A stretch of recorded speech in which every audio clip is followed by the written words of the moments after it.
One more thing about being careful with the arm length of these men is that you'll notice on this one, as the pump bar is down, you'll notice the man bends from his shoulders down.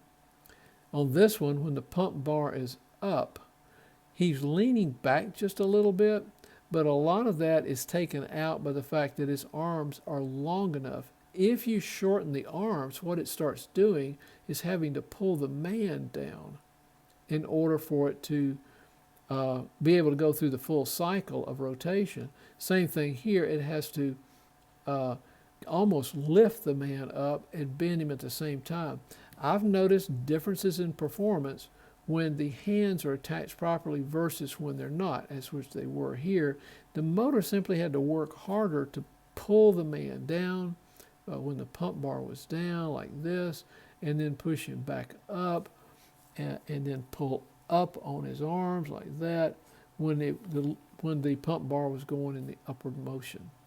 So it's, again, that's why it's important to maintain those hands or arms at the right length. Now let's look at the fourth point of contact or disassembly, and that's the two screws on either end that hold the chassis to the body. Now this has been one of the most challenging things I've had to deal with in disassembling these and reassembling them. What I've learned to do, or what's worked well for me, is I'll put a drop of penetrating oil on both of these screws, let it sit 24 hours, because what I'm trying to minimize is the chance that I'll fracture anything in that post or stem in which the screw goes down, because it's not part of the body. It's a separate stem that sticks away from the main structure of the body. I have had a lot of challenges with that. You'll notice here that I've had to put in a longer screw, and this one is a Phillips head. I think this one's original, and the screw was not stripped going into the post. I believe on one of these, this looks like the 740A, the post fractured. Yes, it's on this end.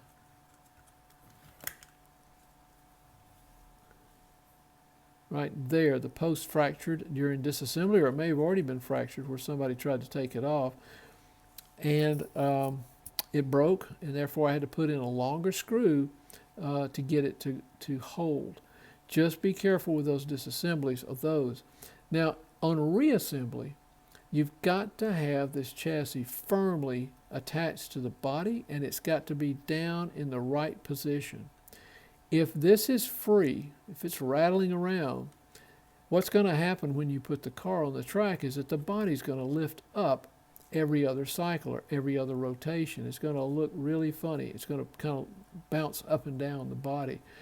So all the contact points, from the chassis to the body, to the men's feet, to the men's hands, to the lever on the pump bar, have to be very, very firm. Otherwise, you're going to get some strange motion in the car, either going up and down like this. What you want is the men making it look like the men are doing the work, where they're bending and their arms are bending, not the car is moving. I believe on this one is the one that I got in a junk box, and the previous owner had not reattached it very firmly, and I was wondering why it was just jumping up and down like this as it was going around every other cycle, on every other revolution on the wheels. And it was simply because that tension that it puts through the man, or from the rod to the man, to the base, or to the body, was not firm, and therefore it was actually lifting the body off the chassis. Be very careful with that disassembly. You'll notice too on this one I've had to switch the screw out here to a Phillips head, probably a longer screw, in order for it to grip on the screw's post. Some of the parts that you can see on the exterior would include, of course, the men. I'll start with the 740. Would be the men, the pump bar, although I've never found a pump bar missing, but all they do is loop over an axle or rod that passes through the body, so it wouldn't be too hard to replace it. I usually find that I can adequately clean the pump bar with it still attached to the body without any problem. The lanterns, of course, I've never gotten one of these from an owner that didn't have at least one lantern missing. Mine had one or two missing. They're easily attainable online.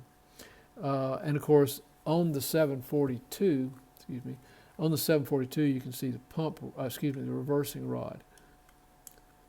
I forgot whether I believe mine is plastic, but I don't know if there is a metal one or not. Could be. I forgot to look that up. All right, underneath, and we'll just start with this guy, you can see the pinion gear right there. The pinion gear right there that meshes up with the link assembly gear that drives the larger gear that pushes the link assembly up and down that pushes the pump bar. So two separate gears. You can see, of course, the main drive gear right here.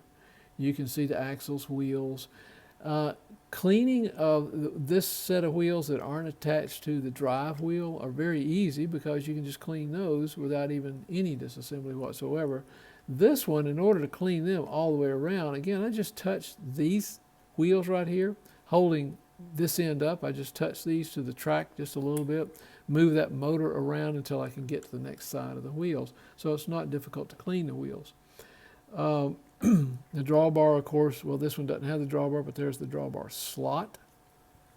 And the drawbar is a component, if yours is missing, that's available online. Now, if the original drawbars were fiber, some sort of fiber board material, the ones that I purchased online are metal, and I like that a whole lot better. I think they'll last a little bit longer. You can also see the contact spring right there that rests against the outside of each wheel.